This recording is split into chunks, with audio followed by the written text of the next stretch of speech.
Salam sejahtera bagi kita semuanya. Selamat malam. Perkenalkan, nama saya Asrida Zendrate dengan NIM 22103003 dari program studi Sosiologi. Baik, langsung saja kita masuk pada pengertian dari postmodernisme.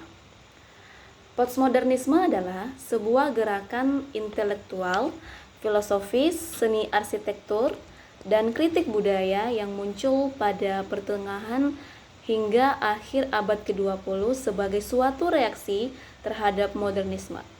Namun secara umum, postmodernisme ini bisa ditandai dengan sebuah skeptisisme dengan terhadap narasi besar, objektivitas universal, kepastian dan gagasan tentang kemajuan linear.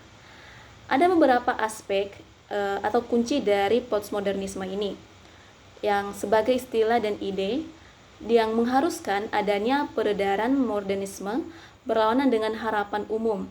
Keduanya lahir di daerah pinggiran, bukan di pusat sistem budaya pada waktu itu. Namun keduanya tidak datang dari Eropa ataupun dari Amerika Serikat, tetapi berasal dari Amerika Latin. Sehingga muncul adanya postmodernisme. Nah, postmodernisme ini juga pertama kali muncul ke permukaan dunia pada tahun 1930-an, satu generasi sebelum kemunculannya di Inggris atau Amerika. Postmodernisme ini pertama kali muncul ke permukaan di dunia Latin tahun 1930-an, satu generasi sebelum kemunculannya di Inggris ataupun di Amerika.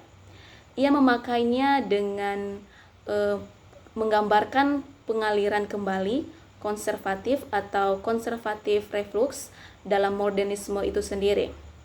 Nah, selanjutnya lahirlah sebuah modernisasi atau modernisme sebagai sebuah gerakan estetis menulis dalam jurnal Guatemala tentang bagaimana pertemuan para sastrawan di Peru, inisiasi Rubén Darío pada tahun 1890 tentang kesadaran diri, masa kini yang memakai modernisme diambil dari aliran-aliran Prancis secara berturut-turut atau sebagai sebuah suatu deklarasi kemerdekaan budaya pada waktu itu. Nah, selanjutnya seorang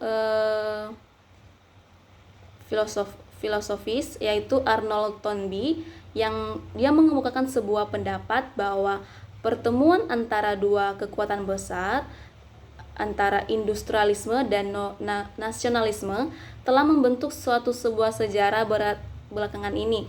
Sejak seperempat abad terakhir dari abad ke-19, keduanya telah masuk ke dalam pertentangan yang destruktif satu sama lain sejak skala industri internasional memecahkan ikatan-ikatan nasionalitas sebagai suatu pengaruh buruk dari nasionalisme itu sendiri menyebar ke dalam komunitas etnik yang lebih kecil dan kurang bersemangat.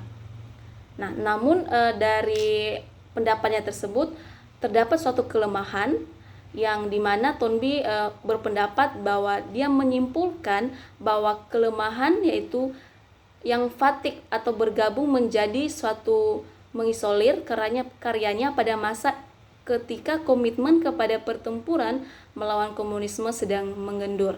Setelah polemik awal, initial polemik, hal itu segera dilupakan orang dan bersamaan dengan itu adalah adanya klaim bahwa abad ke-20 sudah bisa dipandang sebagai era postmodern atau lebih modern lagi sosiologi dengan cara yang lebih tajam dan memakai istilah tersebut untuk menunjukkan suatu zaman di mana ide-ide modern mengenai liberalisme ataupun sosialisme telah ambruk karena akal dan kebebasan berbagi lahan dalam satu masyarakat postmodern.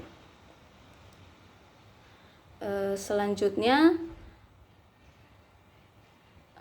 kita akan masuk pada pengertian dari gambaran fiksi dari postmodern. Menggambarkan fiksi kontemporer yang tidak bisa menahan tekanan kaum modernis dengan satu masyarakat sekitar yang divisi kelasnya makin tidak terbentuk dengan adanya kemakmuran pasca perang atau post-war prosperity.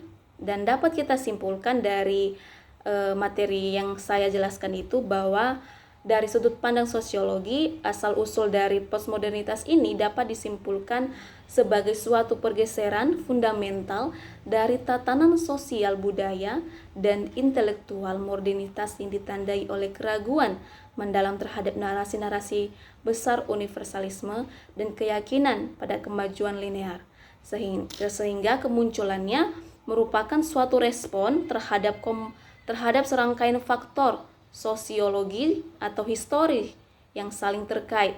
Nah, faktor-faktor tersebut menjadi kunci pendorong lahirnya postmodernitas, meliputi krisis modernitas, pengalaman traumatis Perang Dunia, Holocaust, dan potensi kehancuran nuklir menguncang keyakinan pada rasionalitas, kemajuan teknologi, dan proyek modernitas untuk menciptakan masyarakat ideal dan teratur. Itu adalah kesimpulan dari materi postmodernisme. Nah, dari penjelasan saya sangat singkat sekali, semoga dapat dimaklumi dan dapat dimengerti oleh rekan-rekan semua. Dan akhir kata saya ucapkan terima kasih, selamat malam.